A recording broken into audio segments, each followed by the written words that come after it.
We look for creators that are CEOs, which is to say they're not just looking at their audience as like, how can I grow my audience and how can I do brand deals? They're also saying to themselves, how can I build an audience that is going to result in a large scaled business?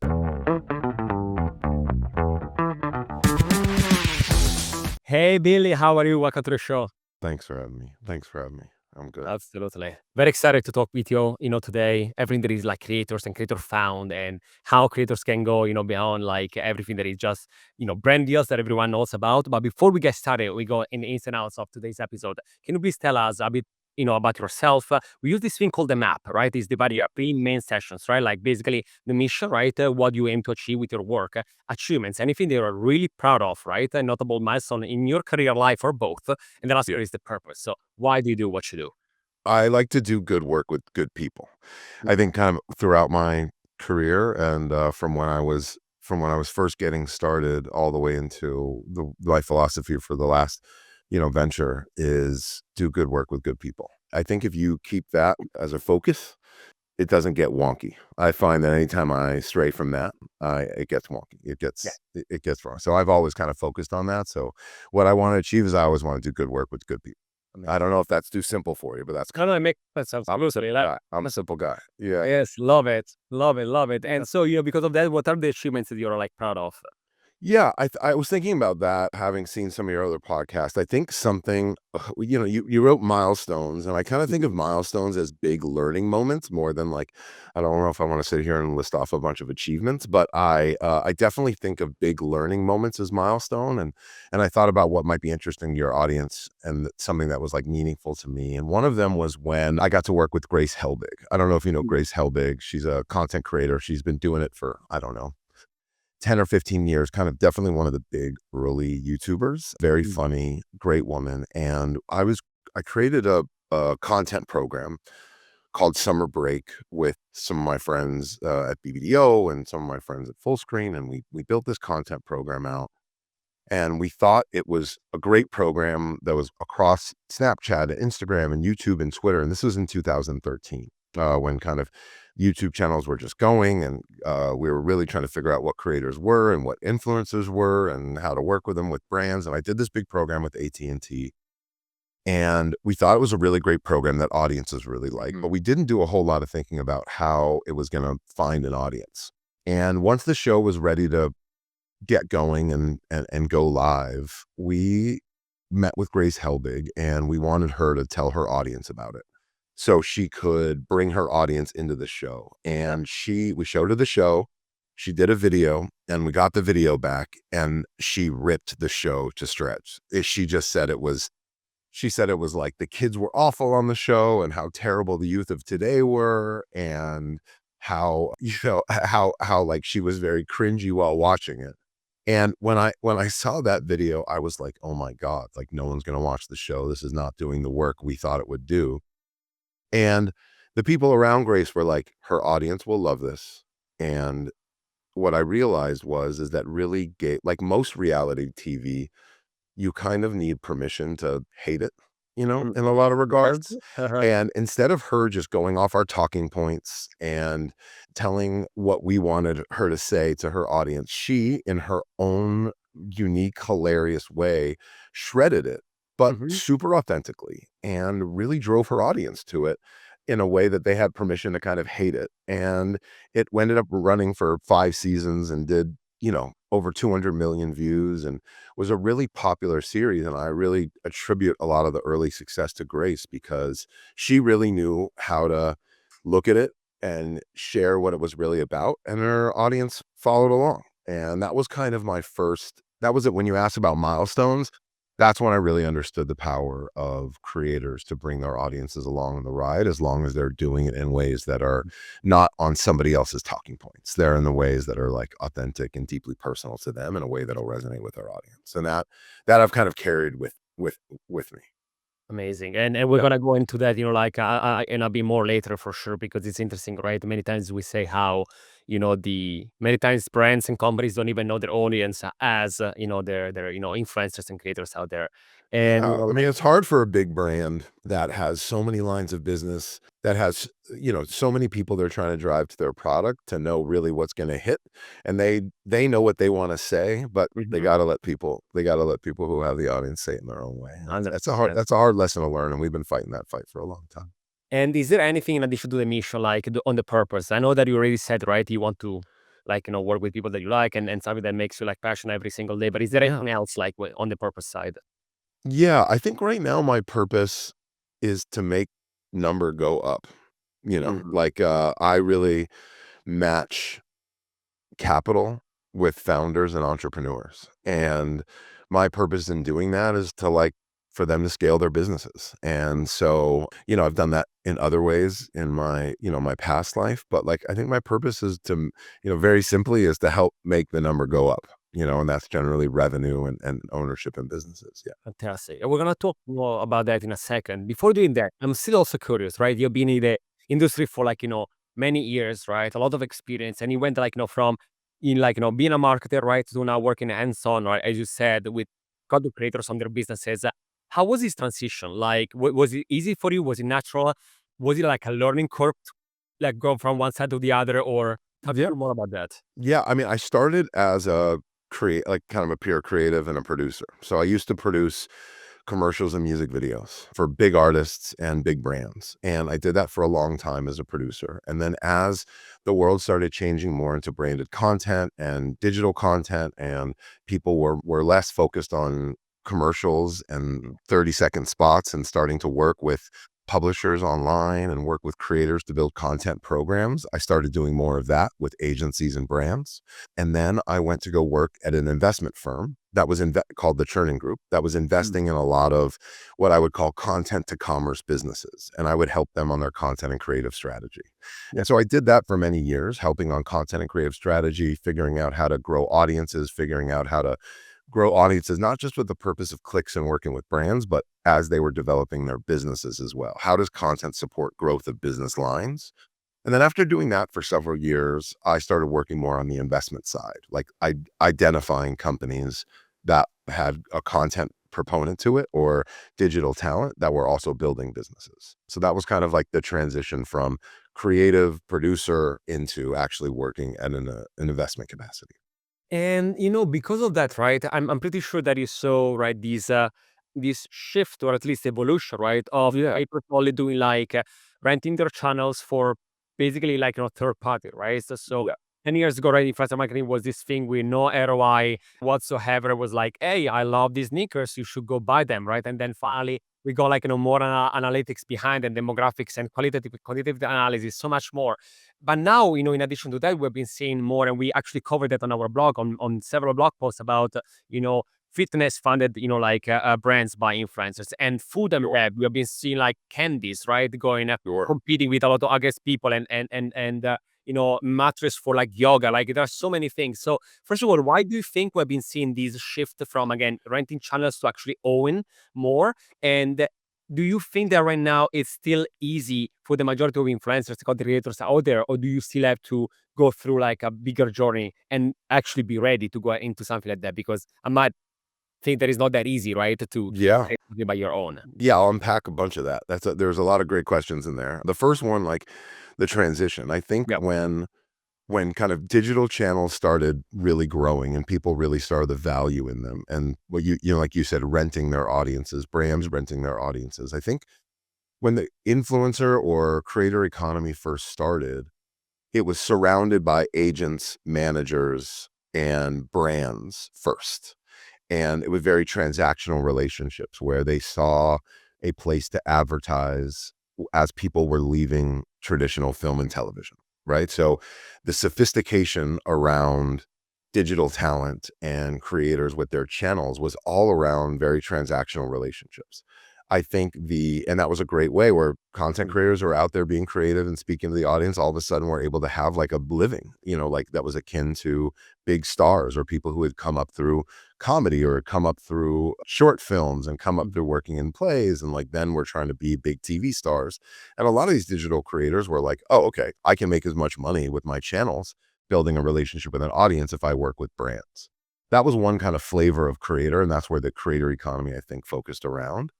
And I think while that was happening, there was also blogs where people had 200,000, 300,000, a million people on their Substack or on their Beehive wasn't there at the time, but on their, on their WordPress, and they were building audiences around niche passion ideas, whether you're a watch collector or a Mhm. cyclist or a cigar aficionado, or you said, like you were saying, yoga or exercise. People were building kind of voices of authority and relationships in this kind of blogosphere, and we're building really powerful relationships with audiences. And there's a choice that I think creators are starting to make now. And some creators knew this right away, and some of them are starting to make a choice now where it's like, do you want to spend all of your time making brand deals and being reliant on them to live?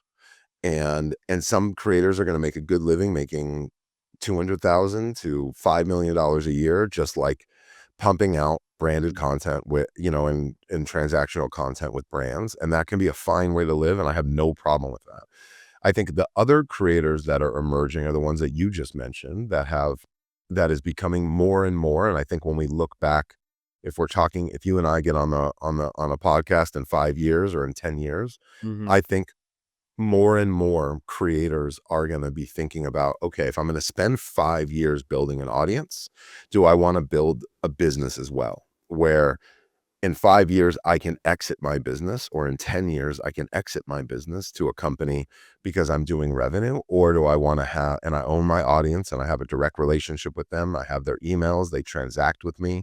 I know how to think about merchandising my website so they can buy products from me. And that is a more sustainable, durable, long-lasting option for some creators. Now, if you're just in the blogosphere and you're making comedy and you're doing just fun things, if you're very, very scaled, you can do that. But you can make 5, $10 million with 500, 600,000 subscribers on your Instagram or on your YouTube in a business without needing to take one brand dollar. And I think that that is the where kind of these creator CEOs we see are popping up. And generally they're in more like kind of passion niche categories like you just mentioned. Like, are they in fitness? Are they in woodworking? Are they in cars? Are they in cycles? Are they in fishing? Like places where people are going to learn something, and then they're willing to transact because this is a person with a voice of authority.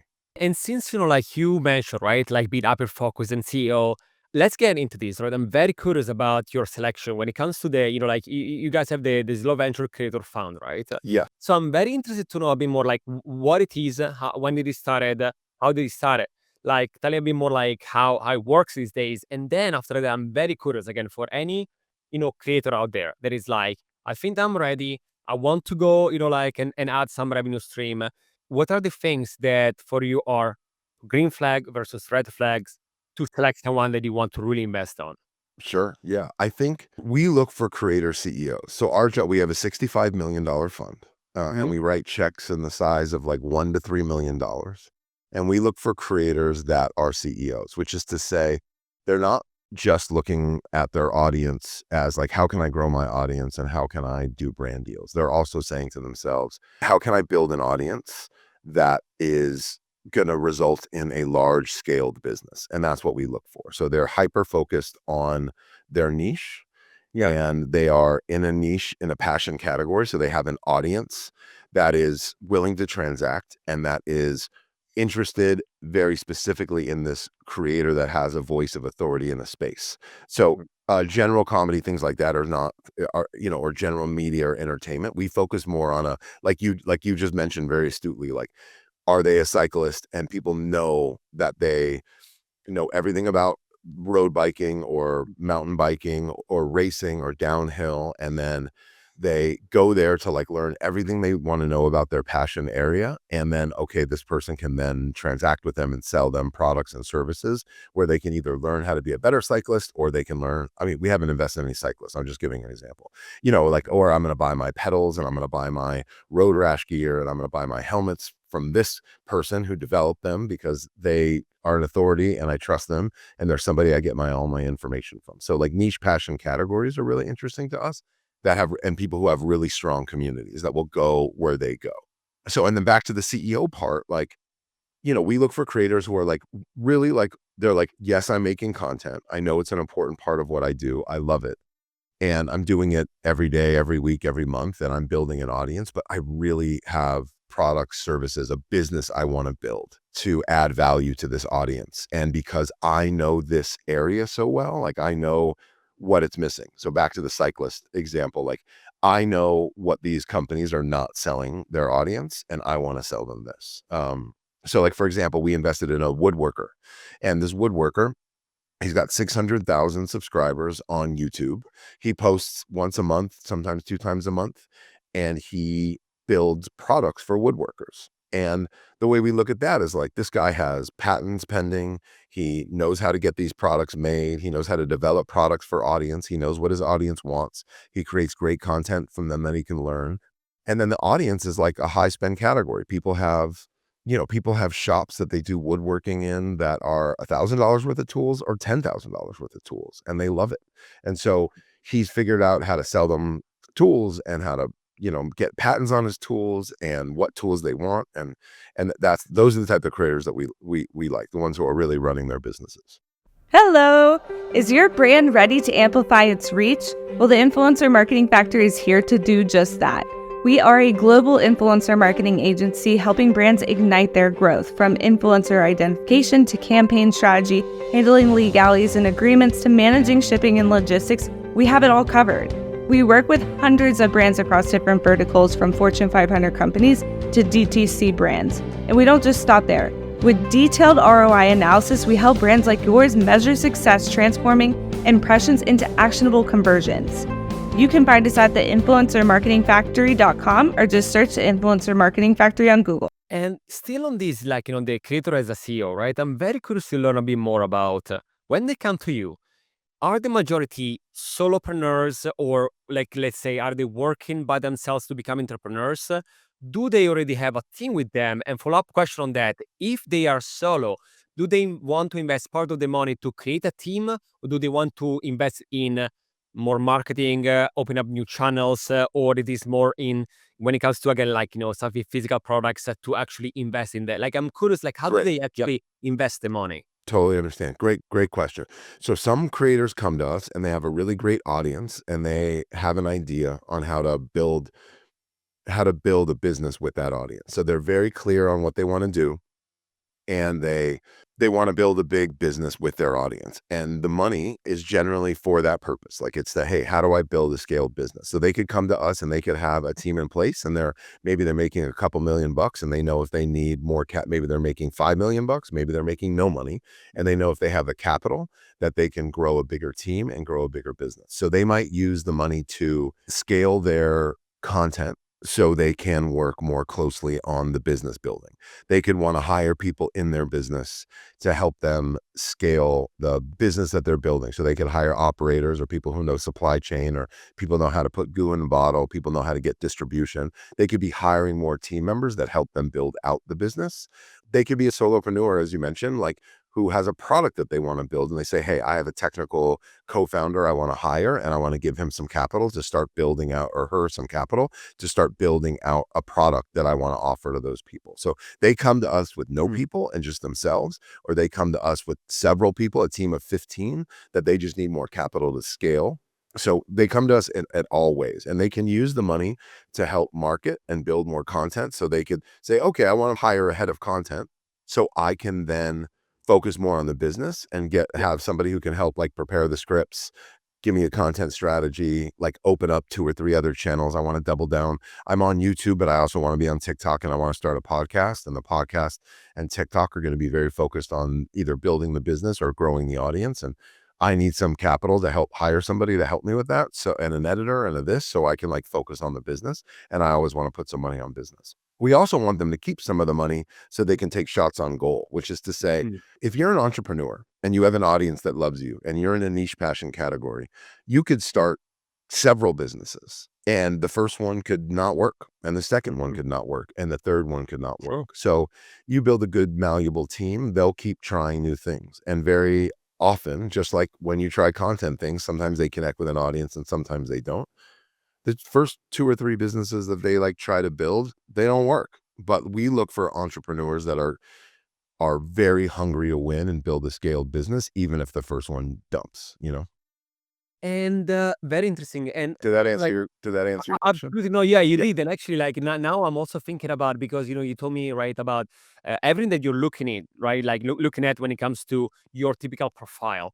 I don't know how many they apply on a monthly basis, right? But in terms of percentage, like what are the main mistakes that you are like noticing? Then you're seeing the application, and again, it's either a red flag or something that, oh, like this is the main thing that like 90% of people that we decline is because, okay, let's not get into like they're not CEO mentality. Like, is there anything else that they're doing wrong, that if you were able to just say once for all, like if you're fixed these couple of things, you can get like a better shot at getting in. Yeah. That's a really good question. I think what we'd like to see is somebody who is hyper focused on building something of scale. Like they are hyper Okay. focused on. Sometimes we have great sessions with creators that are doing great brand business and they want to build merch or they want to build things that don't feel like they can scale. And that's when it's not a right fit for us. It could still be a $1 or $2 or $3 million business or a $5 or $10 million business one day.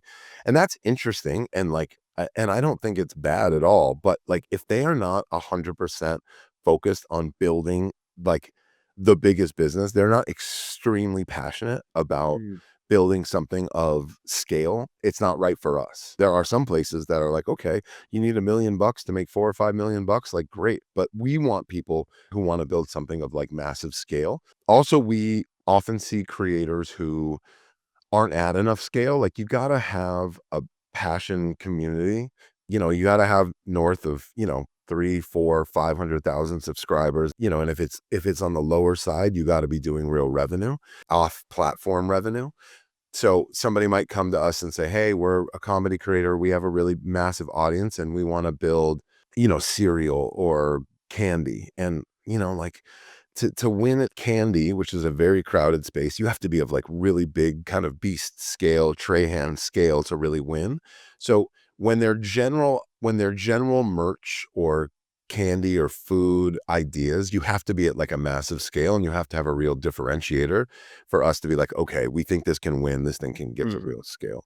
Yeah, and when we see people who aren't like in a real niche, like it has to be, I think niches win for us. We really like creators who are in, like you mentioned, like some kind of passion category where Sure. people are kind of gathering and really love it either way. And still on this scale, right? Idea. We all know that sometimes, when it comes to physical product, right, the scale could be a bit challenging because of logistics, and like depending on where you're located and based, shipping, and if you're going co-packing versus it's your actually own production, right? And all this and that. While digital products, right? You make it once, you can scale, right? Easier Mm. and faster. When they come to you, is it majority? Is it physical products, or do they? I'm just thinking about lately a lot of content creators that are, for instance, building podcast platforms, right? Because they've been doing podcasts for many years. They know what is missing. There is a gap in the market. They do that, or maybe like someone that is coming out with a CRM for certain type of agencies because they've been working with agency and the brand side many times. In your opinion, like they're like, again, not your opinion, like based on your experience, is it physical products? Is it digital? Is it a mix, or are you saying like totally polarization on that? It can be a mix, but generally products that are based on media or ad dollars are less interesting to us. Which Okay. is to say, if I think of like the audience that the creator has, they have to be able to monetize it outside of brands, Mhm. which is to say, if they're building a podcast platform, that could be an interesting component of their business. But if that is the full part of their business, whenever brands decide not to like them anymore, or CPMs go down, or they decide to go somewhere else, like they're taking pizza orders. You're reliant on brands. And if a business is fundamentally a media business that's reliant on brands, it's not for us. So Mhm. if they're building a technical product that is B2B SaaS or an audience first platform, like a way to connect employees and employers, or they're building a technical product that enables, like you mentioned exercise before. If there's a trainer who's building a platform that Yeah. allows trainers to connect with, connect with and serve their clients. And like, it's a two-sided marketplace that brings both Mhm. trainers on and brings clients to those trainers. And you are a voice of authority both for trainers and you're a voice of authority for that audience. Then like that's something that we'll look at and is very interesting to us. But if you're building something that is like very media focused, it's like generally that's like kind of a no, or not something that like is for us. But if it's a component of the business, it could be. If you're like, hey, Sure. I am the world's most foremost thinker and doctor in children's ADHD and how Mhm. parents help them.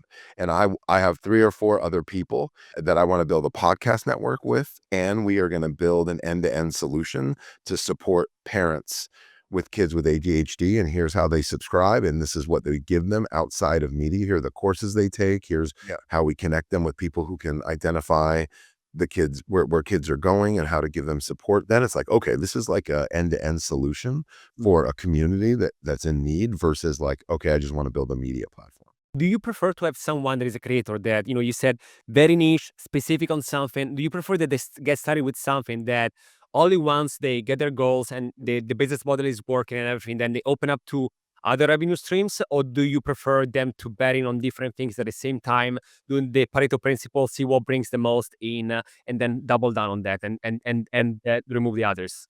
That's a really good question. I mean, I think it really depends on the creator. Like, for Mhm. example, if there's a creator who is in a very niche category and they start by just going to their audience and saying, hey, here's a free workbook. Yeah. Sign up, be part of my email. And they have 6 million subscribers and then they get 250,000 people who sign up. You're like, oh, like it's not, they didn't have to pay for it. But it's really interesting to show that like there's an audience that like gave them their email, subscribed, and like Yeah. took the thing. Or maybe it's merch, or maybe it's a book, like, or like there are things that they can test and learn to see their audience is willing to spend or transact with them. Those are interesting things. As far as sequencing is concerned of businesses, like I think it really depends on the creator and the creator's team and the strategy. Like, I'm not one to say, hey, you test, nail, and scale one business and see how that works, and then move on to the next business. If they want to try a couple different things at once at the same time to see if they work, I think that's really up to them to see like if that's how they want to test how durable their audience is. It might tell them, oh, you know what, my audience really cares about this and not this. So Mm. I think it really depends, but it also depends on their people. If they're a solopreneur and they don't have that many people and they can't Sure. do 2 or 3 things at once, then start with what you think is going to work the best Mhm. first, and then move on to the next thing. Makes sense. Without stretching you thin, like too thin, and then you do a thousand things and you do everything half baked. And we saw some of these things now. I often hear people say like, you gotta, like, there's a focus for these businesses. And that's true. That can be really true. You really sometimes have to focus and work on one thing at a time and make sure you really put your full effort into it. And sometimes, you want to start something and then you kind of say, okay, like this is going to do, I know I started this thing. It's going to do $1 million a year. It's going to make 20-30% profit, but it's never going to make $20 million a year. So I'm just going to let that thing keep running. I'm going to have somebody on it. I'm going to work on it. And then I'm going to work on something that like could get much bigger. So sometimes that kind of prioritization is interesting.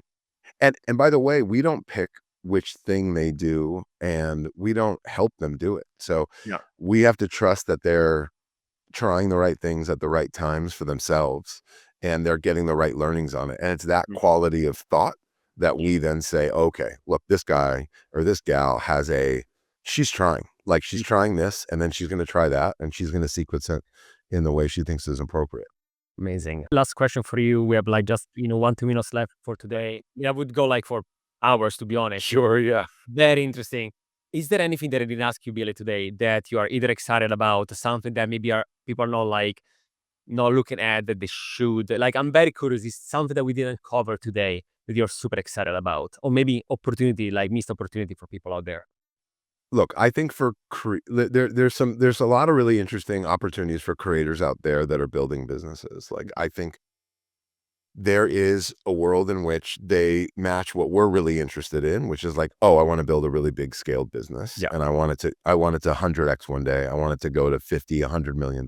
Like that's a great way to work at it. I think there's another ways for creators to look at businesses where they're looking at small businesses that they can do an effect on, something that's doing a couple $1,000,000 a year. But if they had their audience, like if they said, okay, I'll take a piece of that business and I'll use my audience to drive it to, and then I'll help it franchise and I'll help it get bigger, and like kind of these kind of smaller businesses that they can kind of get behind are really interesting. I think also AI is a really interesting opportunity for creators who, especially ones who get lots of questions and lots of inquiries and are providing lots of information. If they have like lots of data, like it's a really good opportunity for them to get those into their own LLMs and get those to their audiences as a channel that the same way, like a newsletter is a good channel, or YouTube or podcast. Like, I think that's really interesting. But I think all in all, I think creators are really starting to think about their audiences as ways to build businesses and not just ways to make money with brands. I'm excited for that shift in whatever way it works for creators. And there's no downs. I mean, I don't have any bad opinions about creators. If you're able to make money working with brands, I always ask creators like, hey, in 5 or 10 years, would you have rather spent that time building a business that you can sell one day and put your kids through private school and college and invest in other things? Like, are you building a business or are you just renting your audience? And those are the kind of questions I ask creators. And that's what I'm excited to see the shift happening now. There's so many more tools for supply chain and AI and building technical products than there were 5, 10 years ago. And it's much easier to start a business than it was. Totally, absolutely. Like, and you can truly start with zero at the beginning. Then, when you need, you get investments, right, with the right people. Billy, thank you so much. This was fantastic. Thank you for being with us today. Yeah. Amazing. This was the Influence Factor by the Influencer Marketing Factory, and I'll see you in the next episode.